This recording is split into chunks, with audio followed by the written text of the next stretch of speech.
सलाम है। और किताब यानी कुरान में मरियम का भी तस्करा करो। जब वो अपने लोगों से अलग होकर मकान के मशरिकी हिस्से में चली गईं, फिर उन्होंने उनकी तरफ से पर्दा कर लिया, तो हमने उनकी तरफ अपना फरिश्ता भेजा, सो वो उनके सामने एक खूबसूरत मर्द की सूरत में आया। मरियम बोली कि अगर तुम परहेजगार हो तो मैं तुमसे बचने के लिए रहमान की पनाह लेती हूँ। फरिश्ते ने कहा कि मैं तो तुम्हारे परवरदिगार का भेजा हुआ यानी फरिश्ता हूँ, और इसलिए आया हूँ कि तुम्हें पाकीज़ा लड़का बख्शूं। मरियम ने कहा कि मेरे यहाँ लड़का क्यों कर होगा, जबकि मुझे किसी मर्द ने बतौर शौहर छुआ तक नहीं और मैं बदकार भी नहीं हूँ। फरिश्ते ने कहा कि यूं ही होगा, तुम्हारे परवरदिगार ने फरमाया कि ये मुझे आसान है और मैं इसे इसी तरीक पर पैदा करूंगा ताकि इसको हम लोगों के लिए अपनी तरफ से निशानी और जरिया रहमत बनाएं, और ये काम मुकर्रर हो चुका है। चुनाचे वो उस बच्चे के साथ हामिला हो गई और उसे लेकर एक दूर जगह चली गई। फिर दर्द ज़ेह उनको खजूर के तने की तरफ ले आया। कहने लगी कि काश मैं इससे पहले मर चुकती और भूली बिसरी हो गई होती। तब उनके टीले के नीचे की जानिब से फरिश्ते ने उनको आवाज दी कि गमनाक न हो, तुम्हारे परवरदिगार ने तुम्हारे नीचे एक चश्मा पैदा कर दिया है, और खजूर के तने को पकड़कर अपनी तरफ हिलाओ, वो तुम पर ताजा उम्दा खजूरें गिराएगा, तो खाओ और पियो और आंखें ठंडी करो। अगर तुम किसी आदमी को देखो तो कहना कि मैंने अल्लाह के लिए रोजे की मन्नत मानी, तो आज मैं किसी आदमी से हरगिज कलाम नहीं करूंगी।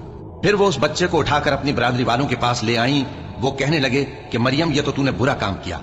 ए हारून की बहन, न तो तेरा बाप ही बुरा आदमी था और न तेरी माँ ही बदकार थी। तो मरियम ने उस बच्चे की तरफ इशारा किया।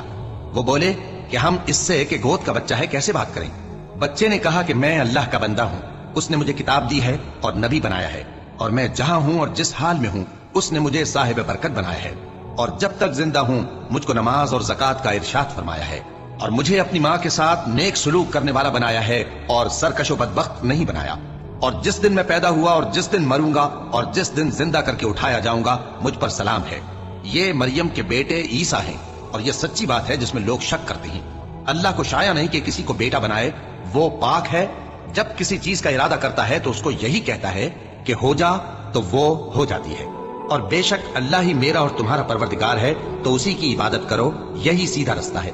फिर अहले किताब के फिरकों ने बाहम इख्तिलाफ किया, सो जो लोग काफिर हुए हैं उनको बड़े दिन यानी क़यामत के रोज हाजिर होने से खराबी है।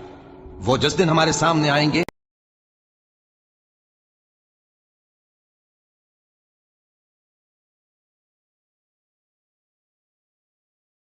यही सीधा रास्ता है। फिर अहले किताब के फिरकों ने बाहम इख्तिलाफ किया, सो जो लोग काफिर हुए हैं उनको बड़े दिन यानी क़यामत के रोज हाजिर होने से खराबी है। वो जिस दिन हमारे सामने आएंगे कैसे सुनने वाले और कैसे देखने वाले होंगे, मगर जालिम आज खुली गुमराही में है। और उनको हसरत और अफसोस के दिन से डरा दो, जब बात फैसल कर दी जाएगी और वो गफलत में